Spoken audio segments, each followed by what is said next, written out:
See Red Nation, what's good? Breeze Nation, what's good? Question on the table today. Are the Chicago Bulls building another feel-good roster, or are they actually building a contender? Let's talk about it, starting now.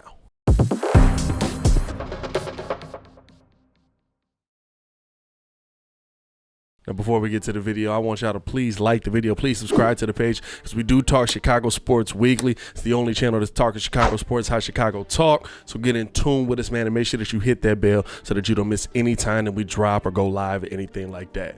Now, I really wanted to have this conversation about the Chicago Bulls because, of course, yesterday they make a couple more signings. Alize Johnson, or is it Alize? I was concerned a little bit, but hey, shout out to him. He's a Bull. And Stanley Johnson, both Johnsons come in and fill kind of a role for the Bulls. You know what I'm saying? Nothing crazy. Their stats don't jump off of the page at you. They're nice pieces. They're pieces that I'll say at a minimum have some playoff experience. And so good to see the Bulls go out and get a couple pieces that fit this roster. But the question on the table for me is, I mean, because we're talking about kind of consolation prizes after missing out on Paul Millsap. We're talking about, do the Chicago Bulls have enough? Are they good enough? Have they done enough this offseason to build a contender? Or are we looking at just another feel-good team in the East that we can talk about for years to come? You know, remember those guys? They almost had it. And to me, it comes down to a couple of different things. First things first, it comes down, as sad as it is to say, it comes down to the health of the Brooklyn Nets. Nothing comes down to what Boston doing. It comes down to the health of the Brooklyn Nets to me, because I think if that team is healthy, that is arguably the best team in the East. That'll be your biggest competition. But am I looking at what the Bulls did and saying, did they do enough to compete with that?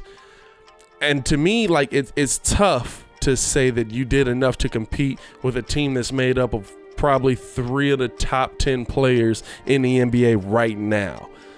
It's just one of those things where it's like you would have to literally go out and get 3 of the top 10 players in the NBA right now. But I will say the Bulls have minimum 2 of the top 10 players in the Eastern Conference right now, and I think that makes a big difference for them, dealing in a top 5 center in the league in Nikola Vucevic, and also I would say one of the best shooting guards in the Eastern Conference is Zach LaVine. And so I think that if you look at it like, okay, you had those 2 pieces that you do believe are tops in the NBA. Now you're looking at pieces that you're just building around to make those pieces better, to accentuate that. And I think the AK has actually done a masterful job of that. I mean, you get in here Lonzo Ball, and he's somebody that can set up Vooch, that can set up Zach LaVine. On top of that, you bring in a DeMar DeRozan as well, somebody else who can go out and get a bucket, somebody else who can go out and score, kind of take the load off of those 2 big guys' shoulders.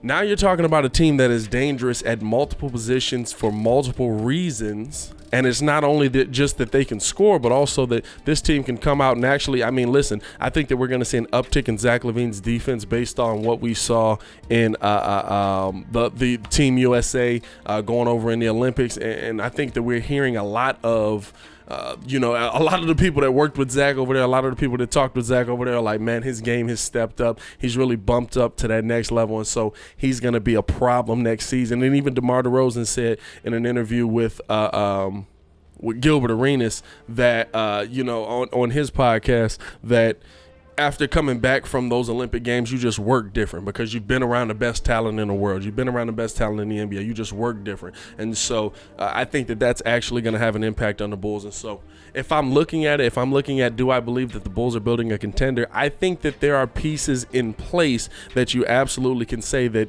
they're moving in the right direction to saying yes. Now, before I continue with the video, I do want to know you guys' opinion. Do you think the Chicago Bulls are building a contender?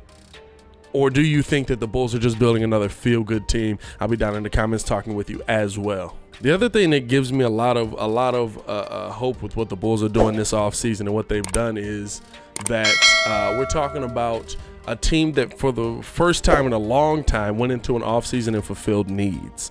And I think that is very, very important. I mean, we haven't seen the Bulls just go out and fulfill their needs because they've needed so much. You know what I'm saying? Like, even during the season, AK and Mark Eversley really addressed the needs of the Chicago Bulls. Hey, we're getting killed in the paint. Let's go get a guy in the post that defensively, is he going to be dominant? Probably not, but he's going to be a body down there that absolutely isn't just going to get pushed over. And on the offensive end, he's going to be able to put up 20 to 25 points a game, average 10, 11 rebounds. That's something that we need right now. AK and Mark Eversley go out and get that. And then we see in the offseason, hey, we need a point guard. We have to address the point guard position. They address it. Hey, we need somebody else that can score besides Zach LaVine. Hey, guess what? They go out and address that. Hey, we need defenders on the bench. Guess what? They go out and address that. And I think that the fact that they went into this offseason addressing so many things that the Chicago Bulls 100% needed, the things that were flaws last season that I think that we all pointed out,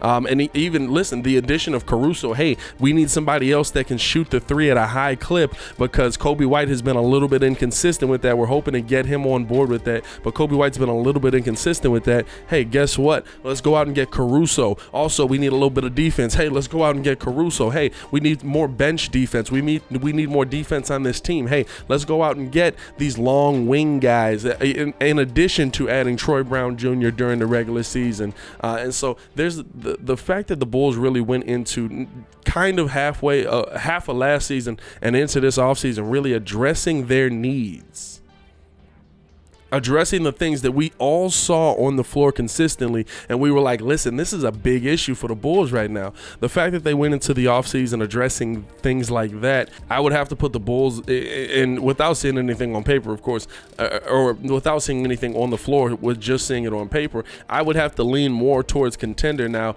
the difference is you got to see it work on the floor, right? But for the first time, and I've said this on the show, for the first time in a long time, the Chicago Bulls are now in a position where the players and the coach on the floor can prove whether they're a contender or not. The players and the coach on the floor can prove, hey, we can go out here and we can win this whole thing.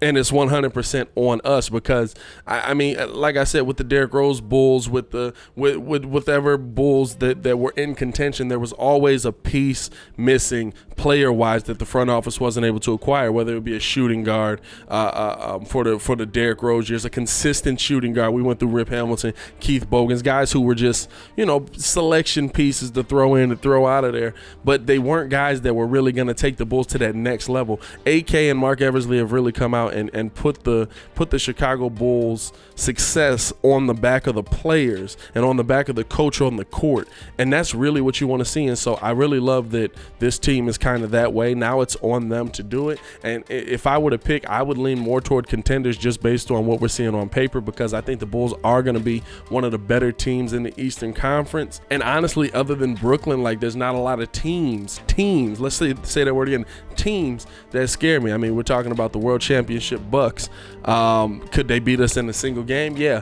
Do I see Chris Middleton snapping off on us for 7 games straight? I personally don't, because I didn't see him do that in the NBA playoffs last season. Now, he had an amazing finals, but when the Bucks kind of needed him most in the series before that, he kind of struggled a lot.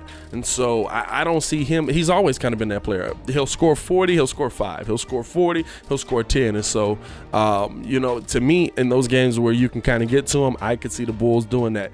Philly, I don't know what's happening in Philly. Like, Embiid's great. You can't take anything away from him. Doc Rivers is great. You can't take anything away from him. But what's going on with Ben Simmons? That's kind of the caveat there. I'll be reserved more so on that. Boston's a team that kind of seems to be in flux. Maybe they'll be able to get it back together with Ime Udoka under there, but I don't know if that's a team that blows me out of the water right now. And so, I mean, those are your top teams in the Eastern Conference right now. And of course, you got the up-and-comers with the Bulls, New York, Atlanta. And so it's going to be a lot of, let's see what this looks like on paper. But I think that on paper, it's going to look really good. And I think that the Bulls are going to be one of the top teams in the East. And so for that reason, I have to say that, to me, the Bulls are more of a contending team.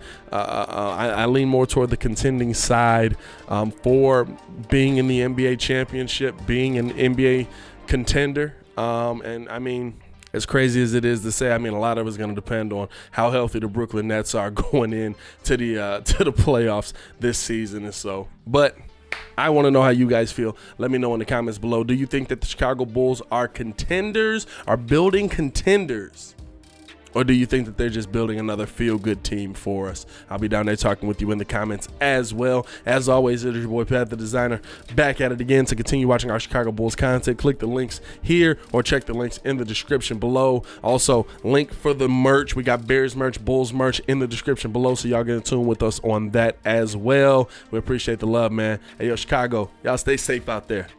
Peace.